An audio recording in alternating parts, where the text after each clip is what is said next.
خب اون من سوال یکم این که توجیکی شدن همین فیسبوک چی اهمیت داره؟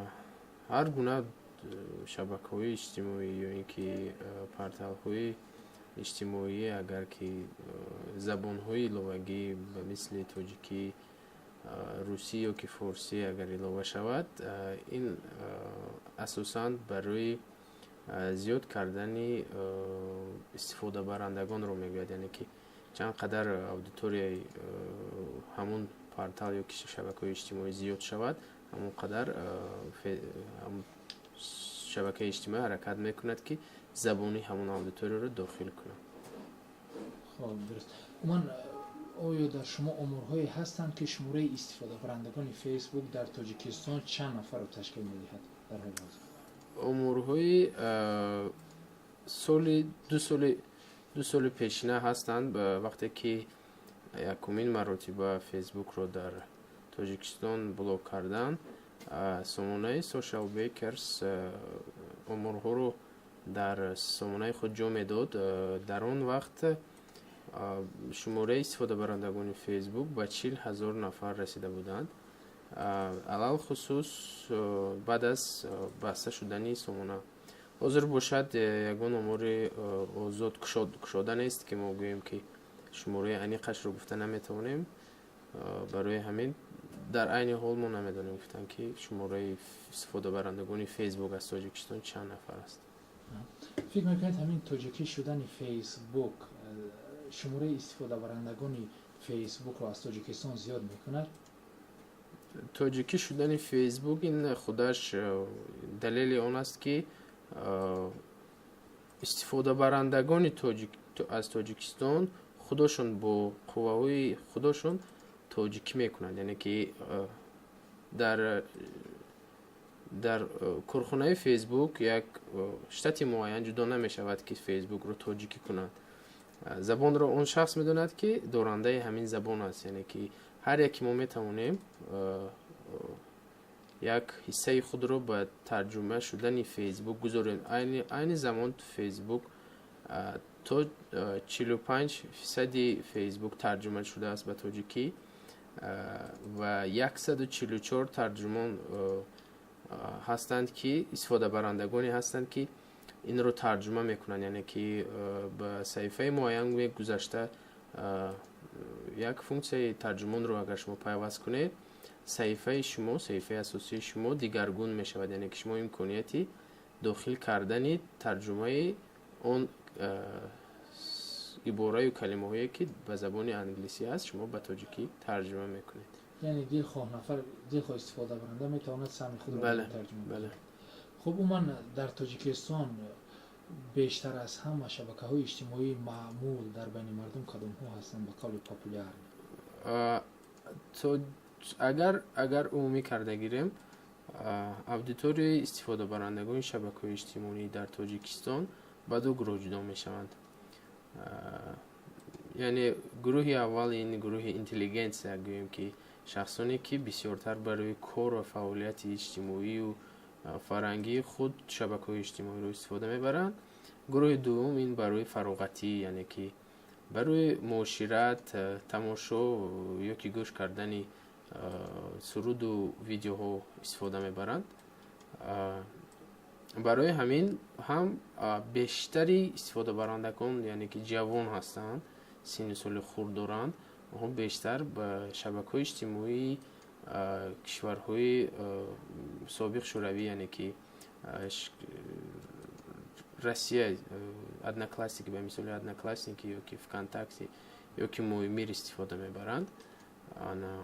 شخصانی که مثال در مرکزی حادثه های مثل اینترنت جوری هستند، این شخصانی که گفتیم اینتلیجنس شبکه های اجتماعی، آنها بیشتر فیسبوک، توییتر و لینکد این رو استفاده میبرند برای فعالیت خود. یعنی که هر روزه خبرهای نو، پهن کردن خبرهای خود یا که معلومات های خود یا که کامنت نوشتن.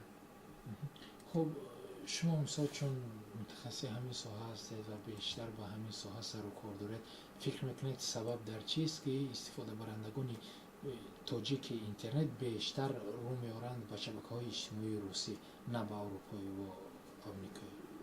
سبب اساسیش این از حساب پیداشوی آنها، یعنی که شبکه اجتماعی مویمیر این سال اگر خطا نکنم پیش از فیسبوک بود، سالهای 2002-2003 علاقه شبکه اجتماعی مویمیر بود و بعد از آنی که مویمیر ادناکلاسنیکی رو خریداری کرد هر دوش پیوست شدن. اون شخصانی که در مویمیر بودن در ادناکلاسنیکی هم شدن و دویم سبب اساسیش این سبب دسترس بودن اینترفیسی اون شبکه ها، یعنی که بیشتر استفاده برندگان تاجیک زبان روسی رو درک میکنن نظر به شبکه اجتماعی گفتیم غیر روسی، یعنی که فیسبوک، توییتر و لینکد این اونها اساساً زبان انگلیسی رو استفاده میبرن، انگلیسی رو، و این هم یک قدمی هست که اونها پیش گرفتن استفاده برندگان رو همچون کاربری رشدی استفاده برندگان، یعنی که خودی کاربران رو استفاده میبرند که زبانهای خود رو داخل کنند. یعنی که این رو پای گذاشته بود خود توییتر سال 2011 اعلان کرد که هر یک استفاده برنده میتواند یک واکنش برای ترجمه کردن توییتر به زبان دولتی خود شود و روس‌ها در یکم جا بودند، یکم توییتر رو به روسی ترجمه کردن، دیگر زبان نداشت. توییتر تنها روسی و ژاپنی داشت.